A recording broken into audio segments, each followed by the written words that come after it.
Rolling with the triple C, I'ma make him bend the knee. Rolling with the triple C, don't really count the heat. So breaking down UFC 295, Yuri Prochazka versus Alex Pereira. Guys, have the people in middleweight, have the people now in light heavyweight figured out that you gotta stay away from these hands with Alex Pereira? I tell you what, watching this fight since the beginning, I was able to see Alex Pereira do work with that, start to do work with that kick, where Yuri was able to kind of switch stance, pretty much took it away. But the problem is that Yuri continued to keep staying in that range. Now you're Alex Pereira. Yeah, he kept going back to his stance and he kept getting kicked.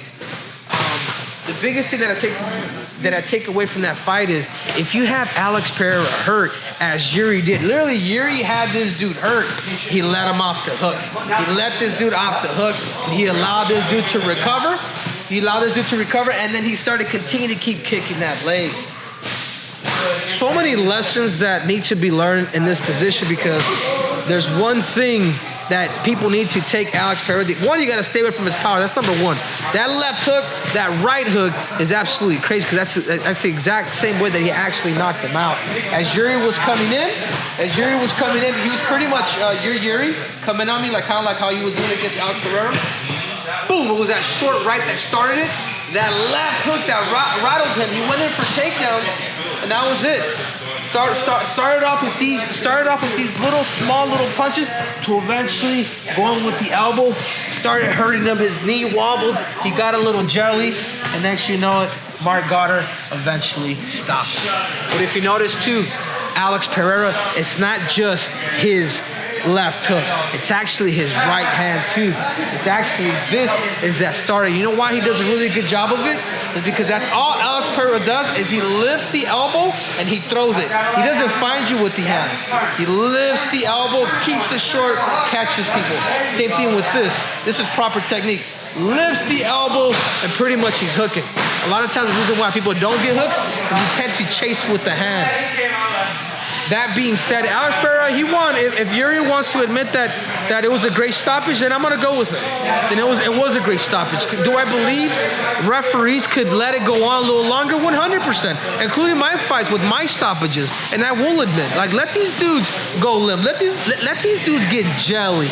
Let these dudes go down. As a championship competitor, all you referees, let us get hurt a little bit more so we can kind of be at peace knowing that we're really out. Let our eyes roll back. I know it's crazy to sound like that, but dude, we train too hard for that stuff. But that being said, Yuri said it was a good stoppage, and you know what, guys? It was a good stoppage. But I think moving forward, what I would like to see is a little bit of beating on the bottom. You know what I'm saying? I would like to see, not just because they fall, they drastically, no, people have recovered. Think of a guy like Frankie Edgar. Think of a guy like Dominic Cruz, the way he was able to come back and beat some of these guys. It's there, but that being said, what is it that's next for a guy like Alex Pereira? He's right. I would let Jamal Hill, take the back seat. Tell him, hey, sorry, yeah, you were the champ, but you're not ready for this. You know who he's going after now? He's going after the guy that he's beaten 3 times, Israel Adesanya. There's 2 reasons why. 1, he wants to get it back. 2, it's a cash cow. Or better yet, 1, he's a cash cow. 2, he wants to get that fight back. I like it. I mean, is Israel Adesanya number 1 contender at light heavyweight? No.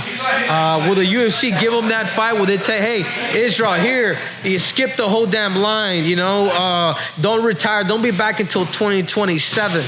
No. They're going to give Israel Adesanya that fight if Israel really wants it. Unless Israel is really serious about retirement, or if he just wants to do this whole YouTube content type stuff. But if I'm in Israel Adesanya's shoes, it's almost a catch-22. Because I do believe that now that Alex Pereira is a lot bigger now, and he's going to feel a lot better at 205, I do believe he finishes Israel Adesanya once again. And that's why I think he should take that fight. For Israel, he loses to him again. It could also tarnish his legacy too. As good as you were, you couldn't beat the guys. You couldn't mix martial arts, and it was always about striking. And you never brought in wrestling. You never brought in submissions. You know what I'm saying? You've been able to become the best in the world, but it's been according to the matchups that you've been given. That's why I love when fighters fight guys that are well-rounded and they're able to beat it, because then you can be like, hey, I have other tools that I can use, whether I go in for takedowns, jiu-jitsu, wrestling, all of the above. But Alex Pereira, he killed it. He's the man right now.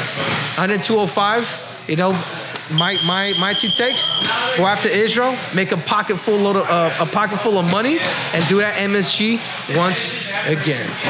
And now for the co-main event: Tom Aspinall versus Sergey Pavlovich. Am I saying it right? Anybody speak Russian here? Anyhow, I had this one wrong.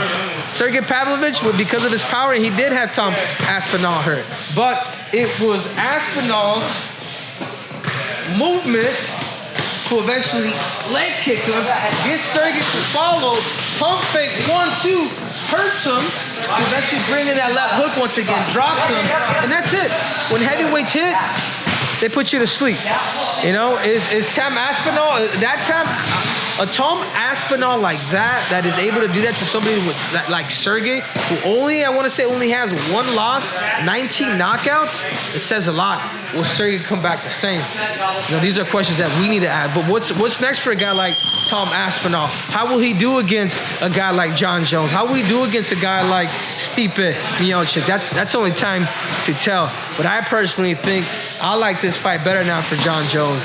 And that's Tom Aspinall versus Jon Jones. I like that better than the Stipe fight. I'm jumping ship. Why? Because this fight, the Jones-Stipe Sega has gone out for several years now that I've lost interest. But I will say something.